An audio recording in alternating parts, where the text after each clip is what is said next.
It all started with a knock-no, a pound on my door at 7:03 a.m.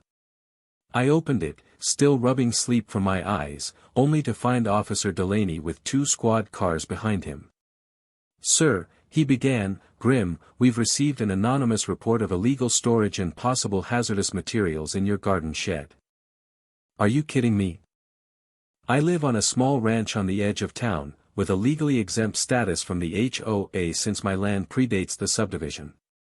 But that didn't stop Karen Elmsworth, the self-appointed queen of the HOA, from acting like she owned every inch of the soil including mine. "She's the one who called, isn't she?" I asked flatly. The officer didn't respond, just nodded toward the backyard. "We'll need to inspect the shed." My jaw clenched. "Sure," I muttered, stepping aside. "But be warned. The bulls are in the yard today. And they don't like uninvited guests." I wasn't exaggerating. My 2 Brahman bulls, Duke and Barlow, are massive, territorial, and easily spooked. I had them penned in the far corner, but with loud voices or sudden movements, things could go south. I gave a low whistle as I followed the officers around back, hoping to keep the animals calm. Of course, Karen was already standing just outside my fence, arms folded, phone out, filming herself like some kind of victim. "This is for community safety," she yelled dramatically. "You can't just keep explosives or drugs back there." "Explosives?" I choked out. "What the?" "Lady, that's where I keep fertilizer and chicken feed." Officer Delaney was already approaching the shed cautiously, his partner undoing the latch. And that's when it happened. The wind picked up, carrying Karen's shrill voice, "This place is a health hazard. I told you he's a danger," right into Duke's ears. The bull snorted.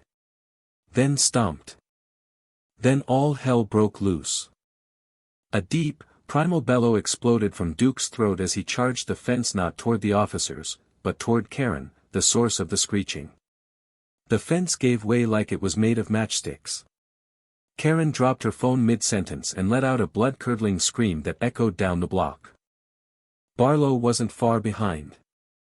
"Get to the house," I shouted, running toward the bulls with a long staff I kept for just such emergencies.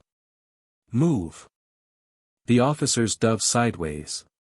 Karen shrieked as she tried to scale the decorative stone wall by the roses. Not happening. Her heel snapped. Her ankle twisted. And she flopped backward into a puddle of compost tea I'd dumped the day before. Karma, my friends, smells exactly like fermented manure. I managed to redirect Duke with a firm whistle and slap of the staff.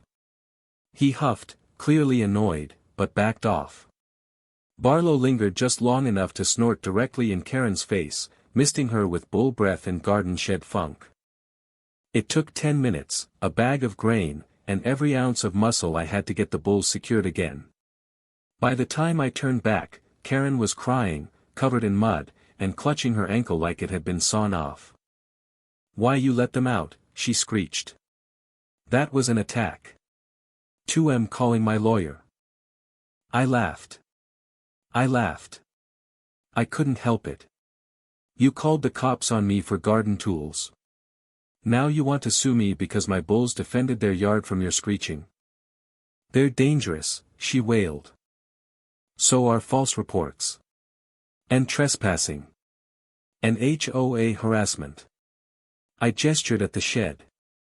"You just triggered a livestock panic because you couldn't mind your own damn business." The cops were less amused. Officer Delaney sighed, soaked in sweat and cow manure. "Ms. Elmsworth," he said stiffly, "you were warned about previous complaints and your lack of jurisdiction on Mr. Campbell's land. Today's incident could result in you facing charges." "What?" she barked. "Reckless endangerment. False emergency report. And possibly inciting an animal panic under the agricultural code. We'll be filing a full report with the county." Karen went ghost white. I leaned in, lowering my voice. "Oh, and about that lawsuit?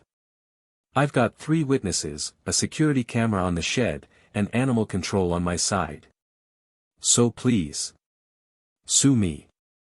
She didn't. Instead, she limped back to her golf cart, defeated and dripping with compost. The neighborhood watched from porches and windows. One of the kids down the block even slow-clapped as she retreated. By sunset, the HOA board had received a petition signed by 27 residents asking for Karen's removal. Turns out, when you spend years weaponizing bylaws, karma has horns. For more jaw-dropping stories of justice served ranch style, don't forget to subscribe to my YouTube channel and join the rebellion against bad neighbors, especially the kind who bring lawsuits and get bull-charged in return.